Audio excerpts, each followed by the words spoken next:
लालची लकड़हारे की कहानी। ये कहानी पंचतंत्र की कहानियों में से एक है। सोहनपुर गांव में रामलाल नाम का एक लकड़हारा रहता था। वो अपनी जीविका चलाने के लिए गांव के पास के ही जंगल से रोज लकड़ियां चुनता और उन्हें बेचकर कुछ पैसे कमा लेता था। इसी तरह उसका गुजारा चल रहा था। कुछ दिनों के बाद रामलाल की शादी हो गई। उसकी पत्नी बड़ी खर्चीली थी, इसलिए अब उतनी लकड़ियों को बेचकर घर चलाना मुश्किल हो गया था। ऊपर से रामलाल की पत्नी कभी नए कपड़े खरीदने के लिए तो कभी किसी दूसरी चीज़ों के लिए रामलाल से बार बार पैसे मांगती थी। अगर पैसे ना मिले तो रूठ जाती थी। रामलाल अपनी पत्नी से बहुत प्यार करता था, इसलिए उसकी नाराज़गी वो बर्दाश्त नहीं कर पाता था। रामलाल ने ठान लिया कि वो अब ज़्यादा लकड़ियाँ इकट्ठा करके बेचेगा ताकि उसकी पत्नी को रोज़ रोज़ पैसों की कमी ना हो। पत्नी की इच्छा पूरी करने के लिए आज रामलाल घने जंगल तक चला गया और बहुत सारी लकड़ियाँ चुनकर बाजार में बेच दी।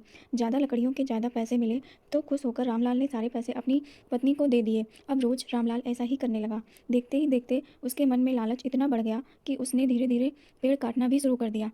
पेड़ काटने से और ज़्यादा लकड़ियाँ हो जाती थी और उसे अधिक दाम मिलने लगे। लकड़हारा हर हफ्ते एक पेड़ काटता और लकड़ियाँ बेचकर मिलने वाले पैसों से अपनी पत्नी के शौक पूरे करता। अब पैसे ज़्यादा आ रहे थे तो घर भी अच्छे से चल रहा था। धीरे धीरे रामलाल ने पैसों को जुए में लगाना शुरू कर दिया। जुआ खेलने की लत ऐसे लगी कि रामलाल एक मोटी रकम इसमें हार गया। अब इस रकम को चुकाने के लिए रामलाल ने एक दो मोटे मोटे पेड़ काटने का फैसला लिया। जैसे ही रामलाल ने जंगल में जाकर अपनी कुल्हाड़ी को एक बड़े से पेड़ पर चलाने की कोशिश की तो उस पर पेड़ की टहनी ने हमला कर दिया।